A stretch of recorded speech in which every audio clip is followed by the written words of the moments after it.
Alright guys, this is Wednesday's WOD. Nope, this is Thursday's WOD.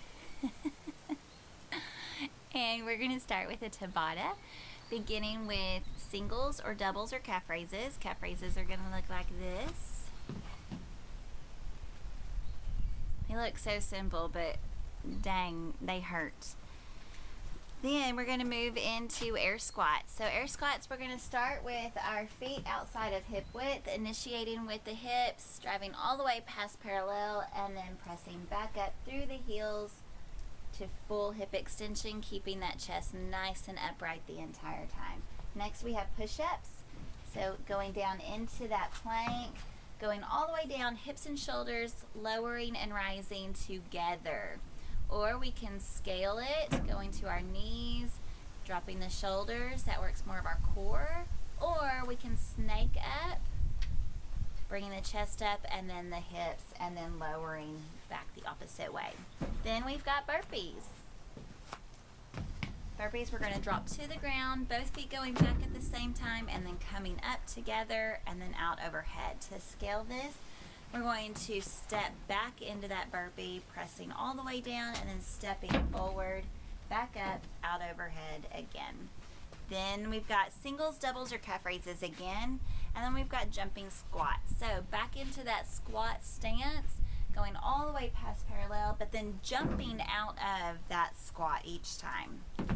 And then stink bugs. Having a much wider stance than our squat stance. Hands are going to be placed a little closer to us than a normal push-up. Pressing that head all the way down between the hands. What we don't want to do is face plant. So we want to keep everything, our spine nice and straight. And then we've got lunges. So starting from that squat stance, stepping out and placing that back knee lightly onto the ground. So that is your warm-up for the day. For the workout, so both of core and the one-day WOD will start with a buy-in Tabata of 8 rounds of air squats. For core, because there's no measurement, you guys are just going to work for the sake of working.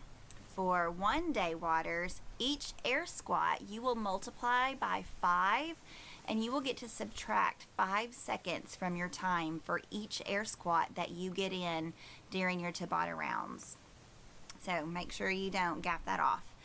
Okay, so for core, you will start with that buy-in Tabata of 8 rounds, and then you will do 4 rounds for time of 10, oh, there's a big old bee, 10 kettlebell or dumbbell swings or band pulls, and 10 push-ups. 4 rounds for time of those 2 elements. Oh my gosh, I'm gonna get stung on camera. It bites you. It does. It's because I'm sweet. Oh, don't piss it off. I can't believe you just karate chopped a bean. How manly I He's am. so manly. All right, for our one-day WODers, again, you've got the buy-in of 8 rounds Tabata of air squats, and then you've got 27, then 21, then 15, and then 9 of kettlebell swings, dumbbell swings, or band pulls, and thrusters. So this one's a lot more difficult, and it sucks. Levi is going to go over each of these movements. Alright, so for the kettlebell swings, dumbbell swings, or band pulls, we'll start with the band. Here we're going to place it middle of our foot. Make sure we've got good tension. We're going to come from that swinging position, so just angle here at the hips and pulling straight out in front. So like we're using our hips to fling that weight outside or weight out in front like we do with the kettlebell, we're going to do the same movement with the band. Okay. Using a lot more shoulder with that. Kettlebell swings. Same concept with the kettlebell. Our arms are just straps. We're going to swing out overhead using our hips to bring that kettlebell up. Now if we're not comfortable going out overhead with the weight we have, we can always do the Russian. We're bringing it out right in front of our face. Then you can do the same thing. Dumbbell, two-handed grip.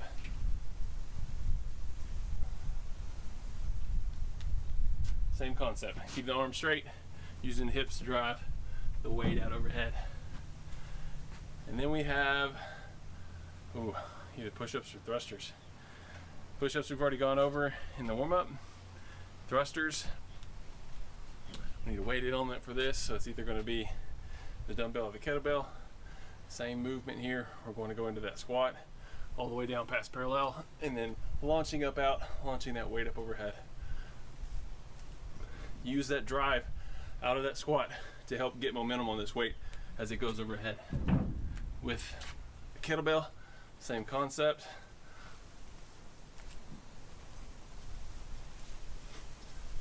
Just make sure you're in locked out at the top. Try to break those up as evenly as possible, but you don't have to alternate or anything like that. And that's it. Lots of fun. You'll enjoy it. No. It's a lot longer than it looks.